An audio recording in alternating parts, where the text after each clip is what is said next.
Okay, so thanks for being here this evening, everyone. So, just going to start with a land acknowledgement. So, we acknowledge the land we're meeting on as a traditional territory of many nations, including the Mississaugas of the Credit, the Anishinaabe, the Chippewa, and the Haudenosaunee and the Wendat people. It is now home to many diverse First Nations, Inuit, and Métis people. We also acknowledge that Toronto is covered by Treaty 13 with the Mississaugas of the Credit. Each month, Community Living Toronto's Community Engagement Speaker Series highlights different topics of interest, providing education and information to people with disabilities, families, caregivers, and the community at large. This month, we are pleased to welcome the Plan Institute and Liz to discuss the Canada Disability Benefit, which is a new non-taxable benefit up to $200 per month for eligible working age adults. For people on ODSP, the CDB is exempt and won't change your eligibility for the provincial program. Learn about what the benefit is, who qualifies, and how you can apply to receive this historic benefit. And with that being said, I will turn it over to you. Thank you. Sorry, I think you're on mute. Yep, certainly am. Is my screen sharing successfully? Can you see Yeah, my looks presentation? great. Perfect. All right. Well, hi, everybody. Thank you so much for joining us. I'm really excited to be here today to talk to you all about the brand new Canada Disability Benefit in partnership with Community Living Toronto. So for today, we've got about 90 minutes together. I'll be talking for around an hour of that time, and we'll be touching on the topics of the Disability Tax Credit, or DTC, looking at this since it's the main eligibility criteria. What is it and who can get it? I'll then be spending majority of my time talking about the Canada Disability Benefit, so how this benefit can provide up to $200 a month to people approved for the DTC. I'll then be going into free support and resources, and then we'll have our question and answer session as well. So yes, my name is Liz, pronouns are they, them, and I'm the current program manager with Plan Institute. I am disabled myself and have been approved for the Disability Tax Credit and Registered Disability Savings Plan.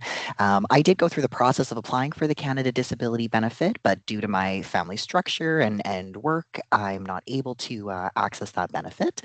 So I'm very familiar with these processes and some of the challenges that come with that. I've also been working with Plan Institute since about 2017, so going on over 8 years at this point. So really, I am supporting our national helpline service, our learning opportunities, and so really happy to answer any questions that you might have about these. As well, I have a brief land acknowledgement that I wanted to share as well. So want to acknowledge that Plan Institute operates on the traditional, ancestral, and often unceded territories of the Kikite, Coast Salish, Stalo, Tsleil-Waututh, Squamish, Musqueam, Holcomb Treaty Group, and Cayuse, Umatilla, and Walla Walla nations. Our work, however, extends across so-called Canada and many occupied lands and the occupied lands of many First Nations, Métis, and Inuit peoples. As a settler organization, we extend our respect and gratitude to these peoples who have stewarded these lands since time immemorial. We know that in a world where Indigenous people thrive, disabled people flourish also. Decolonization and reconciliation are integral to our work helping disabled people live their good lives, and we remain committed to ongoing repair of colonial harm as an organization. And of course, we always give this little disclaimer just to say that this information is for educational purposes only. I've done my due diligence to make sure that everything is correct at the time of presenting and recording of this webinar. But of course, things can change, so always good to double check the information and of course consult with your relevant financial, medical, legal, or other professional before taking action. So for those that may not have heard about Plan Institute before, we are a national nonprofit organization where our mission as an organization is to empower disabled people to lead a good life. So a good life is a very subjective term. Every person has a different idea of what it means to have a good life. And so for our organization, we've included under having a good life the idea of being financially secure, contributing to and participating in caring and inclusive communities, being respected and empowered to make decisions, knowing the loving support of friends and family, choosing a place to live and call home, and having a well-planned future. As you can probably guess by us being an organization that has the name Plan Institute, most of the support that we offer is around planning, whether this is your current planning for current needs and day-to-day expenses or challenges that you may be going through, but also future planning and looking ahead, whether this is in regards to your wills, supported decision making, other things to do with your estate, or looking at long-term benefits, whether for yourself, if you're disabled, or somebody that you might be caring for.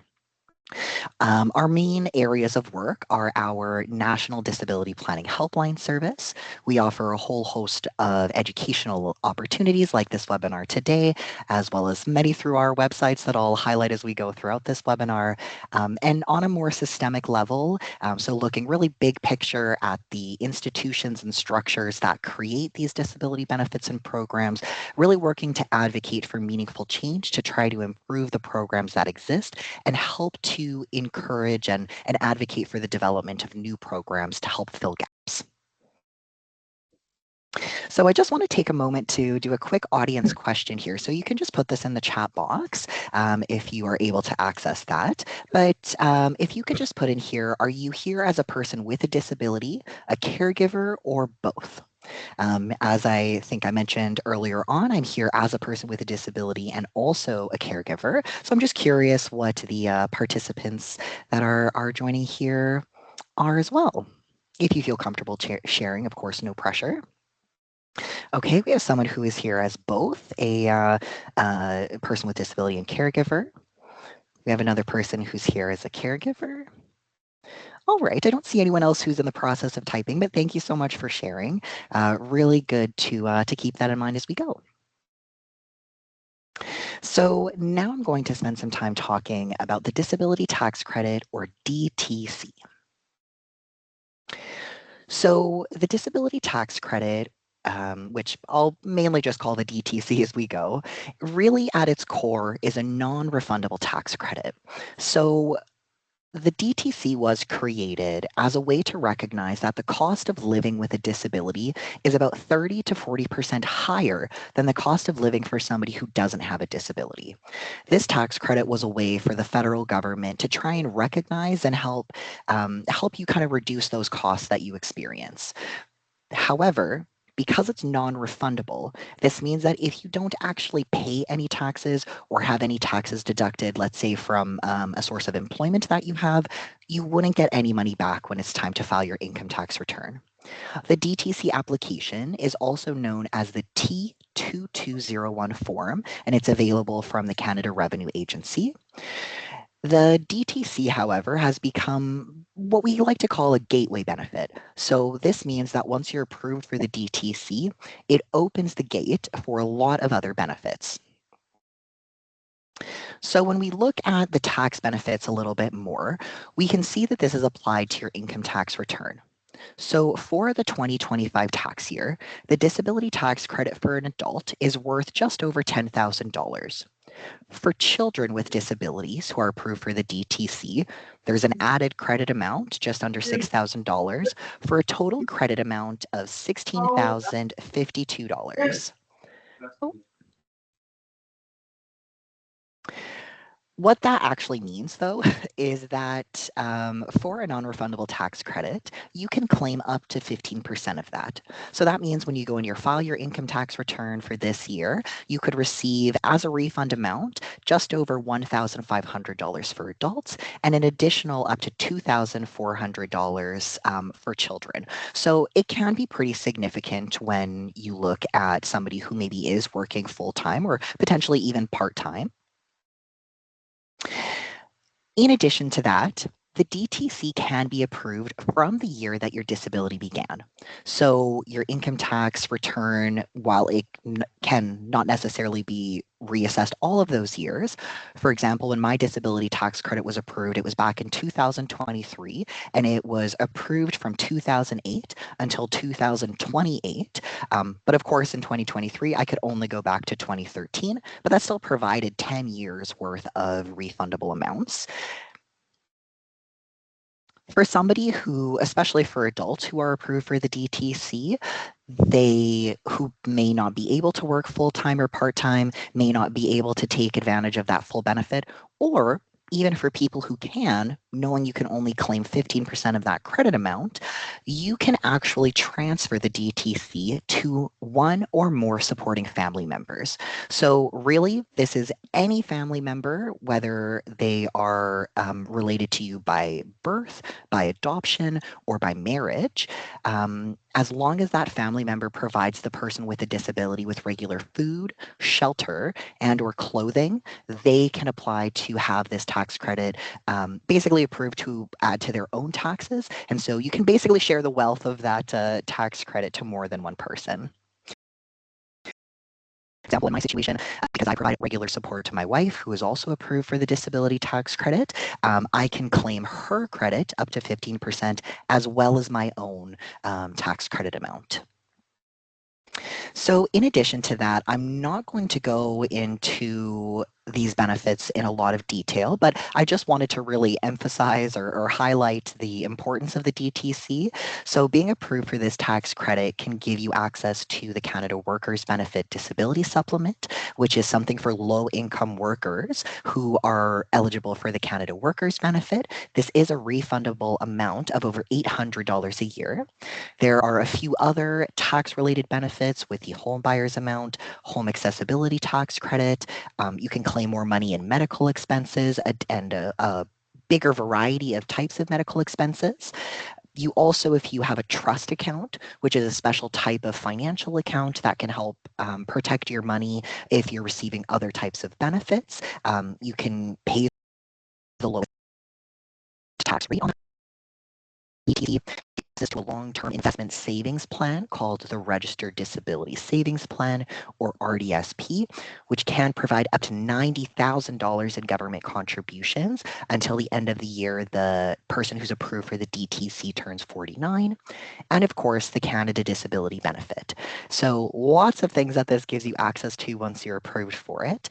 And then as well for caregivers and guardians, if you are a caregiver for a minor child, you could get a monthly amount in the form of a child disability benefit of about $200 a month per child. As well, it gives you easier access to the caregiver credit.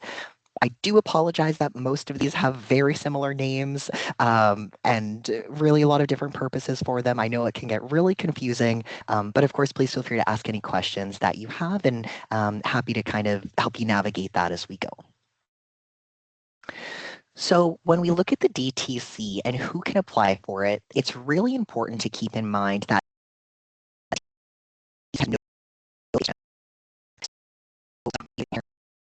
apply for their child even just a few days after they were born if it was clear that they had a very obvious long-term disability.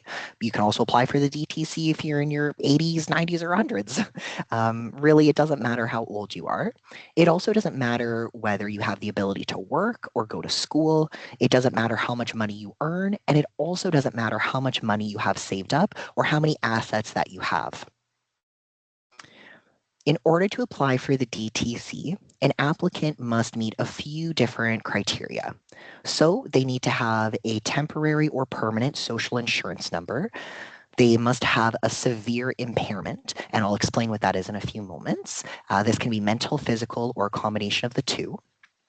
They must also have what the CRA calls a prolonged impairment. So this means that it's a restriction that has lasted or is expected to last at least 1 year.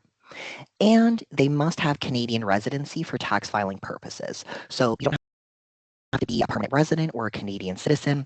Typically, this means that you've lived in Canada for at least the last 6 months of the calendar year. That's kind of a general rule of thumb around that. The DTC can also, as I mentioned, it can include mental, physical, or a combination of those types of conditions.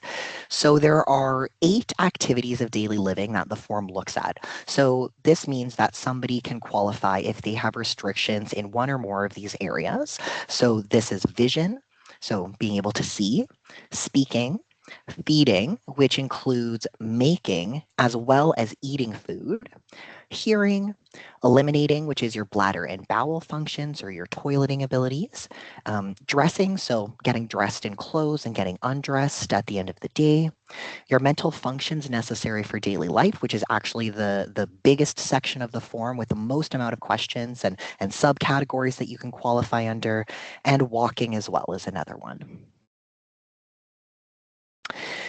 So with the DTC application form, for any of you that have navigated this process or oh, sorry, I'm just hearing an echo. Oh, there we go. Perfect.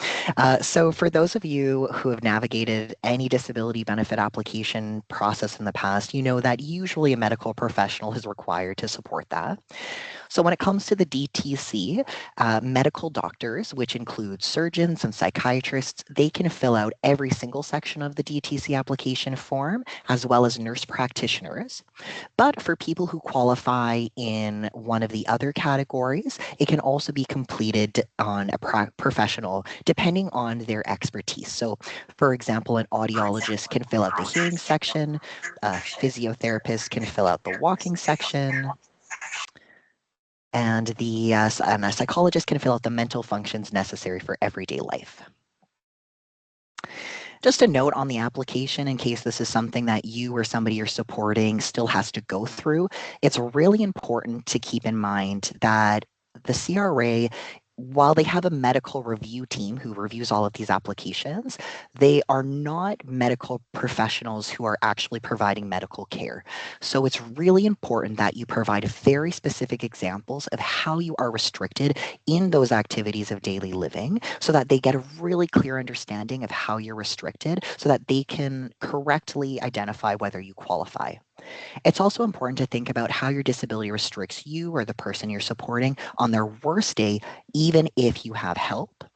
And it's also important to remember to not include any information about your ability to work, housekeep, manage a bank account, drive a vehicle, or do any sort of recreational activities. Even though I think for many of us, these are very important aspects of life, the CRA does not care about them, and including this information could confuse them and could actually make it so that somebody is denied, even if they should have been approved. For example, through our helpline service, we saw a denied DTC application recently where it was clear that this person had very severe restrictions in the mental functions category. But because the examples focused on their restrictions around their ability to clean their house, without going into details, that's kind of the general nature of the examples used. Because that was what had been included, as well as their ability to take public transportation and kind of go out in the community in less essential ways, they actually ended up being denied. And so really important to keep that in mind as you're going through this process. So once you have successfully applied for the DTC, the Canada Revenue Agency, they tries to review the application within about 8 weeks, so 2 months. When the CRA is experiencing high volumes, such as they are currently experiencing because of the Canada Disability Benefit, it could take anywhere from 4 to 6, sometimes even more months than that for the CRA to make a decision. Once the CRA makes their decision, they'll tell you in something called a notice of determination. They provide this to you electronically if you have consented to them providing you information on your CRA account, or they might send this to you by a physical letter that you would get in the mail. As well, you can also check in your My CRA account or by calling the CRA at 1-800-959-8281 to check the status of your application and to make sure that they've received everything and it's just a matter of time. Once you've submitted the application, there are basically 3 possible outcomes that you can experience. So 3 possible next steps. The first is that the CRA could have questions.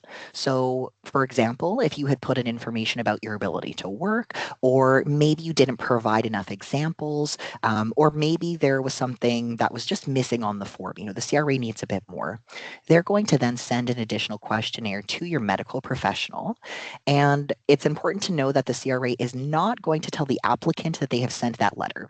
So it can be extremely challenging to know if that's causing a delay. So if it's been like, let's say 3 or 4 months and you still have heard nothing from the CRA, it could be a good time to ask your medical professional, hey, did you receive this additional questionnaire?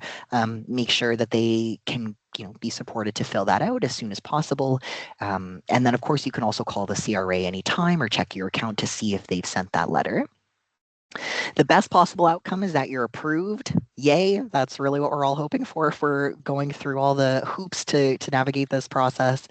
Um, Sometimes the CRA will approve a DTC for all future years, which is what we would call a permanent DTC approval. This means that you would never have to reapply unless the CRA requests you to do so. More commonly, though, people are often approved for a number of years. So as I said, my DTC was approved for 5 years into the future. Some people may be approved for 2 or 3 years. Some people may be approved for 10 years. It depends on a few different things as to how many years you can get approved for, but there are ways of trying to make it more likely that you'll get a for all future years approval, and you can request that the CRA reconsider that even after they've approved you if it's for a certain number of years. And then the last possible outcome after applying is that you're denied for the DTC.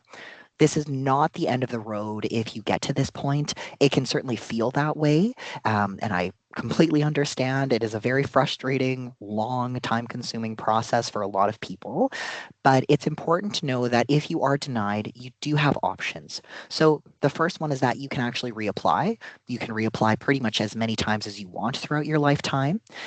You could also add information. So potentially maybe there were other medical reports, or maybe your medical professional can write a follow-up letter, something that can, hopefully provide the CRA enough information to say, okay, with this additional information, we understand you are eligible, we'll approve you. For an application that is basically and I will say for adding information, about 90% of the time that is successful to get that denial changed to an approval. And then the last possible option is that if somebody is denied, but let's say you work with an advocate and it turns out, no, your application looks perfect. I don't see anything that could have strengthened this. You do have 90 days or 3 months to submit a formal objection, first to the tax court and then next to the Chief of Appeals if that went that far. So definitely not the end of the road, and we would definitely encourage you to get help for free, potentially through Plan Institute or another one of the organizations across Canada that provide this support, really to help let you know what would be the best possible path forward in your scenario. So as I have kind of hinted to with that, there is a lot of free support that's available with the DTC. So through Plan Institute, we do have a free disability planning helpline service. So this is available to anybody anywhere in Canada. That phone number is 1-844-311-7526, and that email is helpline@planinstitute.ca. You can reach out to either one of those at any time, and within between 4 to 8 business days, sometimes sooner than that, rarely a little bit after that, and you can get support one-on-one from one of our advisors who's really knowledgeable about the DTC. This could include just answering questions that you have, but also we provide free support in actually having an appointment with you or the person you're caring for, getting a really good understanding of how their disability impacts them in any of the relevant activities of daily living, filling out the DTC, creating a full completed application, a letter to the medical professional explaining who we are, what we've done, let them know we're not trying to go above and over their medical opinion, but just letting them know that we've taken the time to get to know their patient, and hopefully this will be of help to them. And that can help, kind of get around or through some of the barriers people might experience with their medical professionals. So really there to help you for free at no cost every step of the way. We do also, through our partner organization, have access to a free online disability tax credit tool. So this is just at mydtc.dabc.ca, and this is a great resource, especially for people who have a bit more are able to kind of navigate this process on their own. It has a really long questionnaire. It will actually give a printout or a PDF that you can take to your medical professional. So that can be a good resource as well. And obviously no wait time for that. Plan Institute offers webinars in multiple languages, including on the disability tax credit. So in languages such as American Sign Language, Punjabi, Arabic, Farsi, and Mandarin. Yes, I believe those are the ones that we have, but of course we can provide them in other languages as well. And then for anyone who might be in British Columbia, or even for those who are outside of BC but have more complex, let's say, denial requests with the DTC, our partner organizations, Disability Alliance BC, also known as Disability Alliance Canada, or the BC Aboriginal Network on Disability Society, also referred to as Indigenous Disability Canada, can provide additional support with that as well.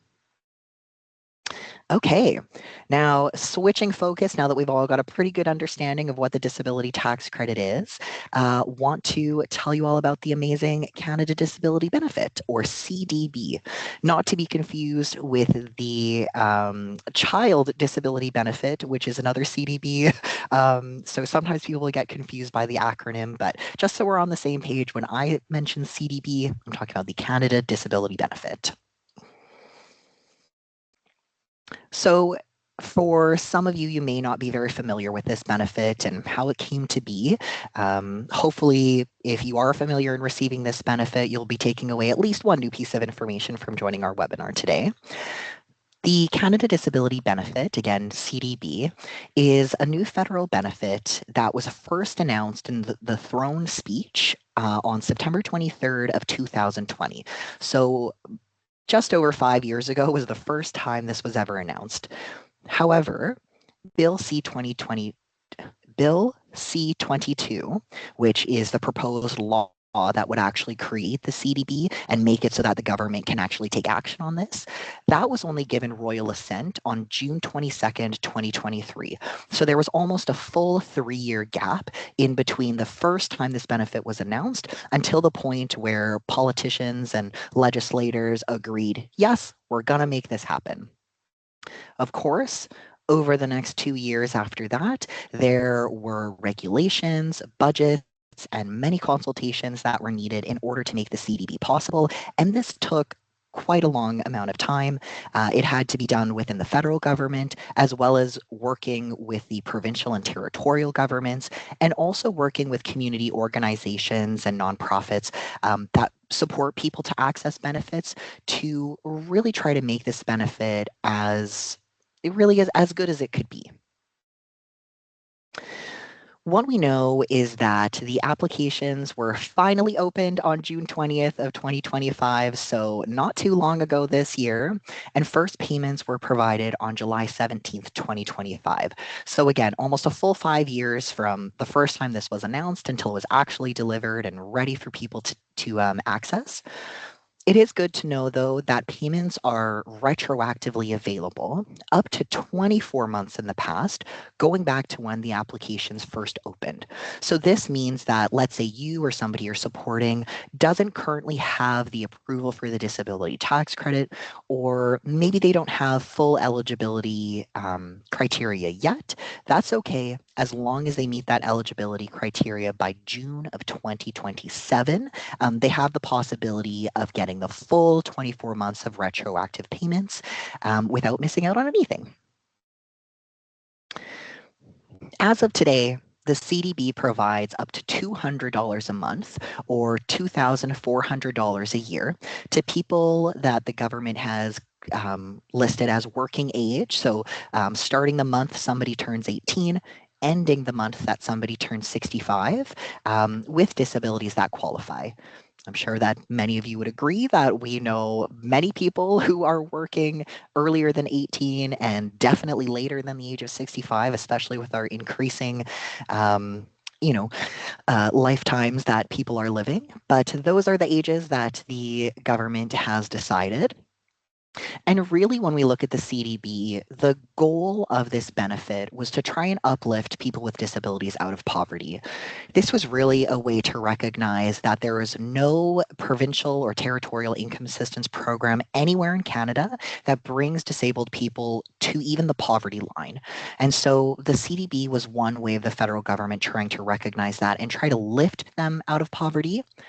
I think we can all agree that $200 a month is not going to do that, especially for the people who are on the deepest reaches of poverty. But it is a starting point that hopefully we can work and build on over time.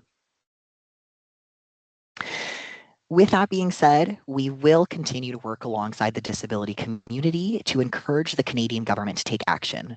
There are several things that we are advocating towards changing. So, for example, it is really important that we expand eligibility. So even though the CDB amount is not really enough, we want to ensure that there are more ways to qualify for this instead of just being approved for the disability tax credit. As well, addressing the insufficient amount of the benefit and really drastically increasing that $200 a month limit. It's also really important that we work to advocate to prevent the CDB from clawing back or impacting other benefits somebody might receive. Thankfully, every province and territorial income assistance program in Canada, including the Ontario government and the Ontario Disability Support Program, has all exempted the CDB, meaning that somebody receiving that income assistance can still receive, still receive the full amount of ODSP, for example, and the additional $200 a month benefit, except for Alberta. Unfortunately, they're the only province that has decided to fully claw that back, and so really working to try and change that. And of course, it's also important to ensure that income that determines who can get that full $200 a month benefit is based on the person alone rather than on their family income, which includes their spouse or common law partner. So now that we know a little bit about the challenges with the CDB and what we're working to hopefully change in the future, what is the CDB now? So in order to apply for the CDB, applicants must meet a few criteria. It's pretty similar to the eligibility criteria for the disability tax credit, including you have to actually be approved for the disability tax credit, but you must be a resident of Canada for tax filing purposes. Again, as I mentioned, be of working age, although as I had said with the DTC, you can be any age to apply. For the CDB, you need to have filed your income taxes for the most recent year. And because the applications opened in June of 2025, the benefit period starts halfway through the year. So in order to qualify for the benefit from July 2025 to June 2026, you needed to have filed your 2024 income tax return. As well, if you have a spouse or a common law partner, they also need to have filed their taxes. And of course, you have to meet the household income thresholds to qualify for some or part of that benefit, or some or all of that benefit amount is what I should have put on the slide there. Now, the next few minutes that I'm going to be talking will be about the income thresholds. This can be a little hard to wrap your head around. There's a lot of different terms and lots of different rates. So I'm going to try to explain it as simply as I can. And of course, please, if you have any questions, let me know at the end and I'll do my best to answer them. So if you are wanting to know how much money you can get of that $200 a month, the first thing to know is that the CDB payment amounts are based on the adjusted net income of you and your spouse or common law partner, which is what we would call household income. So this includes income that you have received, income that your spouse or common law partner has received, and it is subtracting, as in not including, any money that you get from a registered disability savings plan, withdrawal, or money you get from a universal childcare benefit. And you'll see that factored in one of the payment examples I'll be giving. If your income is under what the government is calling the income threshold, you'll get the full $200 a month benefit. You can still get some of the CDB as long as your income is not higher than the phase-out income threshold. So we've got income threshold where you make at or below that, you get the full benefit, and then up to the phase-out income, that's where you can still get some of that benefit. And once your income is higher than that phase-out income threshold, then you get no benefit. There is also an additional working income exemption. So in addition to those thresholds that I've just mentioned, if you or your spouse or common law partner is working, then you can get an additional exemption where that's $10,000 of employment income for a single person and $14,000 for a couple, where if that money is made from employment, you basically don't have to include that in the calculations. So on the slide here, I do have those income thresholds that I mentioned. So as we can see, this is a graph that has been separated out for a single person, a couple where one person is eligible for the CDB, and a couple where two people are eligible for the CDB. So what you'll notice is that the income threshold, so to be able to get that full $200 a month benefit, for a single person is $23,000. And for a couple, regardless of whether one person or both people are eligible for the CDB, that income threshold is $32,500. I've put underneath that a reduction rate per dollar above income threshold. Again, I apologize. Of course, they couldn't make this easier to communicate. But so for a single person and for a couple where one person is eligible, every dollar per year that you earn above that is going to be a 20% reduction in the amount of benefit you can receive. For a couple where both people are eligible, that's a 10% reduction.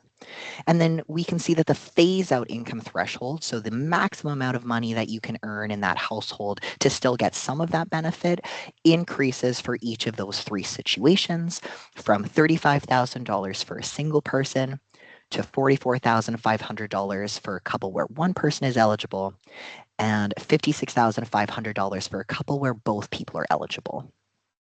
Again, separate to that, which is, again, a little bit confusing, we've got the working income exemption of either $10,000 or $14,000. And I'm going to go through some payment examples now, which will hopefully help us understand a little bit about how that actually works in practice. So I have two scenarios for a single person, and then I've got one scenario each for those two different types of couple makeups.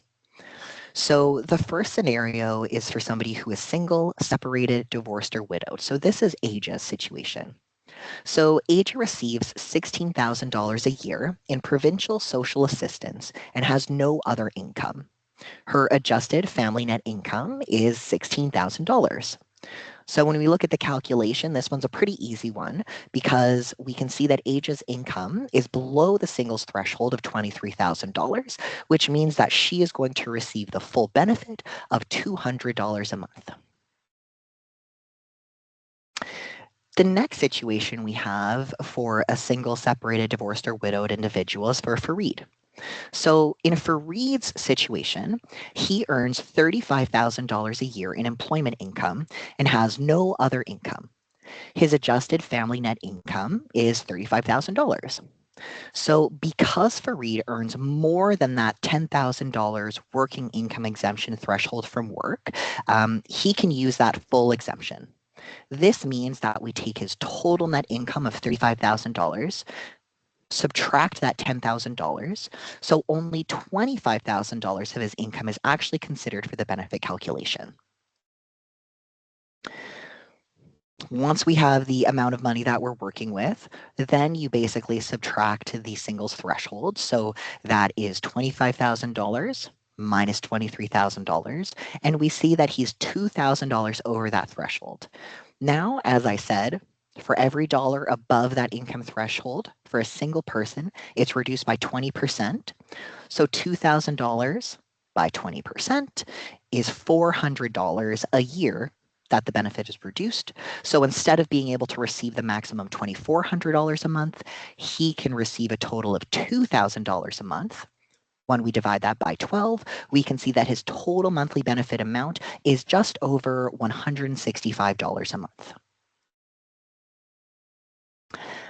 The next situation we have is for a couple where one person is eligible for the CDB.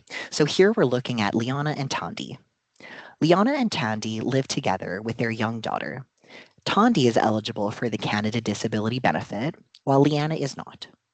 So Liana earns $45,000 a year from her job. The family receives $8,000 from the Canada Child Benefit. And as I mentioned earlier, any money you receive from a universal childcare benefit is exempt, so it's not included in that calculation. And so this means that their adjusted family net income is $45,000. So similar to what we did for Fareed, we can see that even though Liana herself is not eligible for the CDB, you can still apply that full working income exemption of $14,000. So when we have $45,000 minus $14,000, we see that $31,000 total is the amount of income considered in the calculation. And so keeping in mind that couple's threshold of $32,000, the amount of money they receive per year is under that. So Tandy is going to receive the full $200 a month benefit. And then the last situation I have here is for a couple where both people are CDB eligible. So this is for Emmett and Finnegan. Emmett and Finnegan are a married couple in their early 60s. Both are eligible for the Canada Disability Benefit. Here we have a bit of a wider range of income sources. So we see that Emmett is self-employed and earns $5,000. Finnegan receives $15,000 in Canada Pension Plan disability benefits, and Finnegan also receives $25,000 from his long-term disability insurance plan. Interesting to note that because his employer paid the premiums for the insurance plan, that insurance income is included in the couple's adjusted family net income. When we add all of that up together, we can see that their total adjusted family net income is $45,000. Now, I mentioned that Emmett only earns $5,000 from employment, so you can't use the full working income exemption unless that money is from employment. So from that $45,000, you can only subtract $5,000, which is what he earned from work. So that means we have $40,000 of their income that's calculated for the benefit. Now, we see that once we do that calculation, subtract that working income exemption, we can see that they are $7,500 over the couple's threshold. So we take that 7,500, we multiply that by 10% in this scenario, which gives us $750. So instead of each of them being able to receive $2,400 a year, they receive $2,400 minus $750, which is then divided by 12. So each of them are getting just over $135 a month. Combined, because again, both of them were eligible for the benefit, their household will receive $275 a month. Okay, we've made it to the end of my payment examples. Thank you so much for bearing with me as I navigated those calculations. So how do you apply for the CDB? Well, Service Canada has tried to make this as easy a process as possible. And I think compared to a lot of other benefit applications, they've done a pretty good job. If only the DTC wasn't the main criteria to be eligible for it. But let's say you meet all the eligibility criteria and are ready to apply for the CDB. You can do this in 4 different ways. So you can do this in person at a Service Canada office. You can do this online. I have put the link on this PowerPoint, which you can get access to after the webinar today. Easiest thing to probably do is to just, go to your search engine online, type in Canada Disability Benefit Application, and it should get you to the one at Service Canada's website. You can apply by phone. They also have contact information if you use TTY. As well, you can schedule a video relay service appointment to do it through video call if you're somebody who maybe has to use sign language in order to communicate. And then by mail as well. So you can also, fill out a paper application and send it by Canada Post or whichever mail provider you like to use. As well, to apply for the CDB, you can apply as an individual. You can also apply as a legal representative. So when we have the individual themselves who is applying for the CDB, it's going to ask for basically 3 different sections of information. So the first is that it's going to ask for your personal information. It's going to ask for things like your name, your date of birth, your social insurance number, your address, and what your basically your resident status is in Canada. So, are you a citizen, permanent resident, a protected person? Do you have status under the Indian Act? So on and so forth. The application is also going to ask about your net income. This is optional. If you don't provide this information, that's okay. It might take a little bit longer to have your application processed, but it's not required. Some people as well, when they applied for the CDB, they had done so because they got a letter from Service Canada that gave them an access code. For anybody who had that access code, they already had that person's, like the government already had that person's net income, so you didn't have to provide it again. But for anybody who didn't get that access code, this is one of the extra questions that popped up on the application. And so basically this is on your recent notice of assessment, line 23,600. And again, if you leave that blank, Service Canada is just going to get that straight from the CRA. And then finally, the application is also going to ask about your payment information. So it's going to ask whether you want to receive your payment by check or by direct deposit. If you choose direct deposit, it's going to require your banking information, so either a copy of a void check or a direct deposit form. And if you already have your payment information on file with Service Canada, you can just request that they use the same payment method for the CDB, and then you don't have to provide anything else. And I just wanted to note as well that if you are applying on behalf of somebody else, you do have to be their legal representative. So it's going to ask the exact same information about that person as I just went over, but it's also going to ask about information about you as the representative. So this means the application is going to ask you to provide proof of your legal authority to act on behalf of the applicant. And I put legal guardianship. I should have put examples of legal representative. This is going to vary in pretty much every province and territory what options are available. For example, in British Columbia, we have something called a Section 7 representation agreement, which is one of its kind across Canada. But depending on where you are, I think most of you are from Ontario, but examples of what type of authority this is would be given by something like a court order. It could be a certificate of guardianship. It could be through a continuing or springing power of attorney. It might be a dated letter or notice from the public trustee or public curator. Or it could be a confirmation of the tutorship. So lots of different ways that somebody can qualify under legal representative. Once you apply for the CDB, there is a designated call center that Service Canada has set up if you have questions about the CDB, the application process. So I put the information on the slide here. This is all available on the Service Canada website as well. But I'll just read out the phone number, which is 1-833 486 3007. There is also the option on their website to request a call back. So once you have applied, assuming you have no questions, you've submitted everything, they're not waiting for anything else on you, the expected wait time for a decision is 28 days, so about a month if you apply as an individual.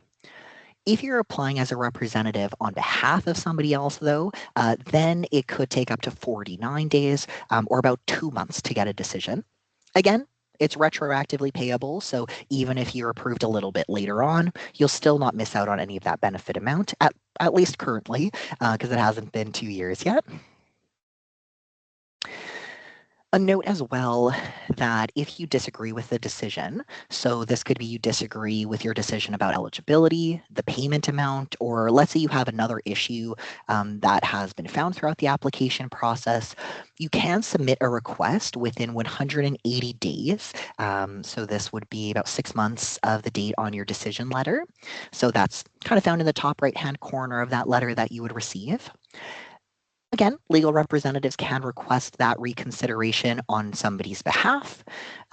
You can also submit this reconsideration request after 180 days. You basically just have to explain why you weren't able to do that sooner. After you've submitted that, somebody in Service Canada who is not involved in the original review of your application is going to take a look at it, and then they will make a decision as to whether it's approved or denied, or what your next steps are. If your request for reconsideration is denied and you still disagree with the decision, at that point it can escalate and go all the way to the Social Security Tribunal of Canada, and you can appeal to them. The Social Security Tribunal of Canada will then notify Service Canada of your appeal. And again, I put the website on this page for reconsideration form and instructions. But if you just go to Canada Disability Benefit Reconsideration and type that into your search engine, it should pop up as well. Just make sure that you're going to an actual government website. There have been, I wouldn't necessarily a lot, but there have been some scams that have been coming out with individuals who are posing as either service providers or government representatives helping people with the Canada Disability Benefit. So please just make sure that you're checking your sources and that you're only going to trusted government websites to do the actual application and get the appeal information, because you don't want to be sharing that sensitive information with anyone else. So Plan Institute was really heavily involved in working to advocate for the development of the CDB. Through our helpline, we get a lot of people who reach out about the application process and any challenges. The two main issues that people have experienced that we've been made aware of so far is that there has been some confusion about what is qualified as legal representation, especially if it's through a provincial or territorial specific program or documentation. So some challenges with that. And then a bigger one is that over the summer, when the CDB was first rolled out, there was quite a lot of people who had the working income exemption incorrectly assessed on their application. We've actually just gotten word that every person who was impacted by that error will have that fixed next week during the December payment period and will be eligible to get all of the retroactive amounts they should have been owed on that date. I think it's December 18th that will be paid. So hopefully we have nothing else major that goes on, but just as an example of what we've kind of seen and what has caused people to go through these steps in the past. So I'm almost finished with my time talking. I really appreciate everybody listening in. I hope you got some good questions for me. And so again, similar to the support we offer with the disability tax credit, we also provide that same type of free support with the Canada Disability Benefit. I've helped some people directly apply for the CDB, also through our executive director and our government relationships. We can on occasion help advocate for individual basically problem fixing if that comes up and you're not able to have it resolved on your own. We do also offer CanadaDisabilityBenefit.ca, which is a huge website that has tons of information and resources about the CDB, as well as other downloads and information on the DTC, CDB, as well as information about advocacy efforts and things like that. And we are currently in the process of developing our own National Canada Disability Benefit webinar, which we will be hosting on a monthly basis, and we will have that interpreted in a variety of languages as well. So coming soon, but really excited for opportunities like this to do custom ones in the meantime while we prepare. So before I wrap up, I just want to emphasize, if there's one thing you take away from the webinar today, it's that we have our free disability planning helpline to anybody across the country. We even sometimes have people from other countries reaching out if they're supporting someone in Canada, or maybe they have moved from Canada to another country and want some guidance. So really, if we don't have the answer or information to help you with your disability planning question, we'll either find that answer for you or direct you to the right organization or resource that can help you with that. We do also offer free interpretation. So this can be in sign language, but also pretty much any language you can think of, and at no cost to you or the person that is needing that support. As I mentioned, we do also have a lot of webinars. So I've put on the screen here the ones we have upcoming for the Registered Disability Savings Plan, as well as the disability tax credit specifically. So getting in a little bit deeper into the disability tax credit, looking at eligibility, some examples for who qualifies, talking about some challenges that may come up in the process. So we've got those coming up over the next few months, and we've just finished our ones for December. I can't believe it. We just had I think our last one today, which is very exciting. And with that, I want to thank everybody so much for your time. I can't believe I was talking for almost an hour exactly, but I'll go ahead and stop sharing my screen. And so if people want to ask questions verbally, you can just press the raise hand button if you can navigate that, or just unmute and say you want to ask your question verbally, and happy to take questions that way. And you can also type your questions in the chat as well, and I'll have my wonderful colleague Solana help me with that process. Okay. Yes, it looks like we have one question that's been typed out already, and I just wanted to go ahead and let everyone know that we are real friendly here and we really love questions. So if there was a part of the presentation that you wanted Liz to revisit, or if you have a question and you're not quite sure if you should ask it, please feel free. We love to answer your questions here. We're happy to answer any question you have. So with that being said, it looks like we have a typed question that I will go ahead and read out for everyone in the audience, as well as you, Liz. This first question begins with, if my daughter has a DTC, she received a letter saying she got approved automatically and that she will be receiving $175.67, which works out to 7 payments. You said it is based on $23,000 as a single amount less 10,000, or sorry, 2,300. I'm sorry. Yeah, no, $23,000. These help. That's much better. No wonder that was such a struggle. $23,000 as a single parent, less 10,000. My question is, does this automatically get approved because she never applied for this? I wanted to know, my son and my husband also have the DTC, but they have not received a form. Will they also get this CDP? Oh, that's really interesting. So to answer your first question, no, there in my understanding and all the communications we've received so far, people are not automatically approved for the Canada Disability Benefit. So somehow she would have had to have applied for this. If not, I would be very curious to talk to you one-on-one and get a little bit more understanding around that, because that's actually been one of the challenges that we have experienced with the Canada Disability Benefit, is that it's not an automatic enrollment. It's not everyone who qualifies is automatically going to get it. We know that some people who are approved for the disability tax credit, they got a letter from Service Canada that had a code for them to apply with. And so it made the process really quick and easy. It included most of their information already in there, but people still had to go and take the next step and apply for it. So I'd be curious to know more about that.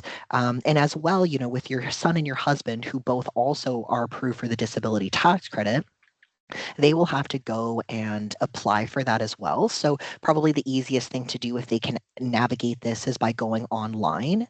I'm sure maybe me or Solana can put the application link in the chat for you to access. I've supported a few folks through that, and I've kind of walked myself through it as well.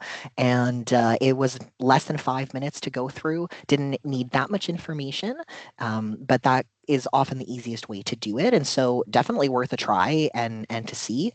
Again, with those income thresholds, it can be difficult to qualify. Like, for example, if you and your husband are both working, your income may be too high to qualify, but certainly no harm in trying. Worst case, you apply and then you get a letter saying, no, you're not eligible for it this year, and that's okay. One good thing about the Canada Disability Benefit, though, is that once you have applied for it once, you will automatically be reassessed every single year. So even though you have to apply the first time, once you've done that, it will automatically be assessed every year. So thank you so much for that question. I see Solana has just put the online application link in the chat. So you can take, click on that hopefully, and maybe save that web page. And of course, happy to connect with you directly after.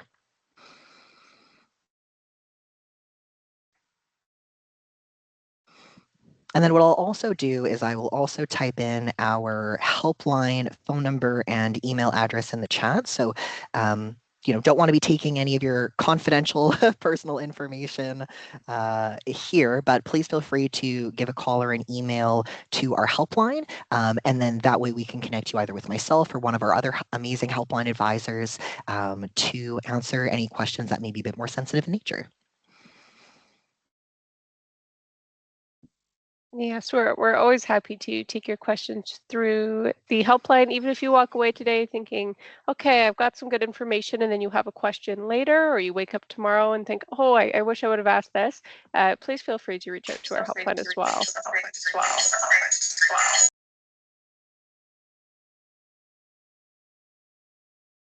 Is there any other questions from our audience today? Well, maybe while people are thinking, I can elaborate a little bit as well, just to say that with the Canada Disability Benefit, that can go back retroactively 24 months, and you do have to apply for it.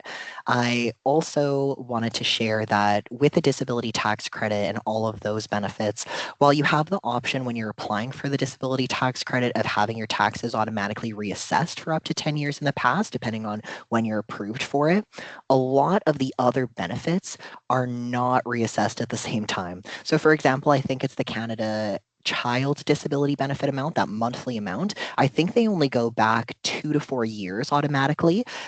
You can get it approved retroactively up to 10 years in the past, but you have to go in and request that.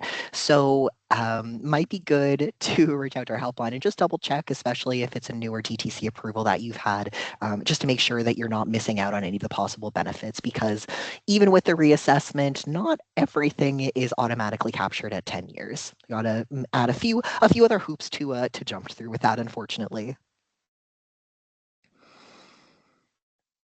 Okay, I think we have someone typing, so I will just let that person type, and maybe while that person's typing, I will mention as well that in our helpline, we do offer translated services as well. So if English is not your first language, but you still have a question that you would like to ask, feel free to let us know in our helpline, and we're happy to set up a meeting with a translator as well as with one of our helpline advisors.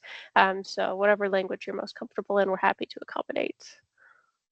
Yeah, and on very rare occasions, we can actually do in-person meetings as long as one of our helpline advisors, depending on where they are in Canada, if they happen to be in the same place as you in Canada, we can coordinate that when possible, because we know it's nice to have that face-to-face and can offer video calls to get as close to face-to-face as the internet will allow.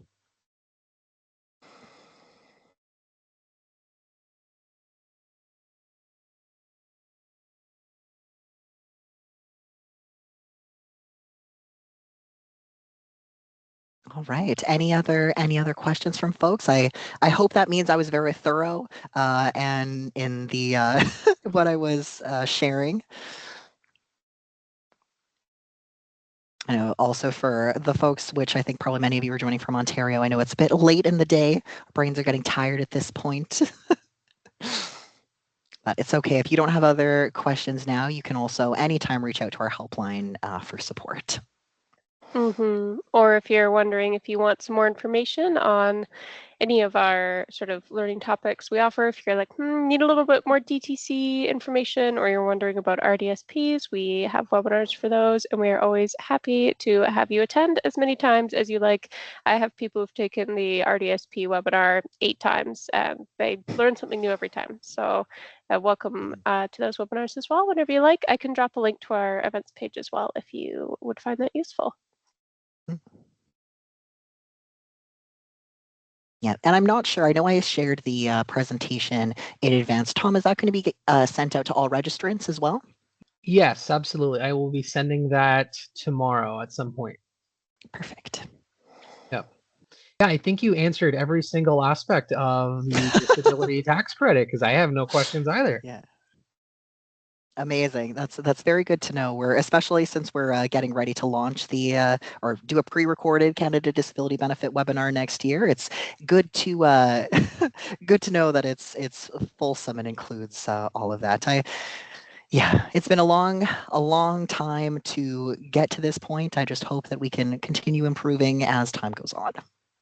For sure. Well, Thank you so much to both of you for all your time and information this evening. Thank you to those who attended this evening.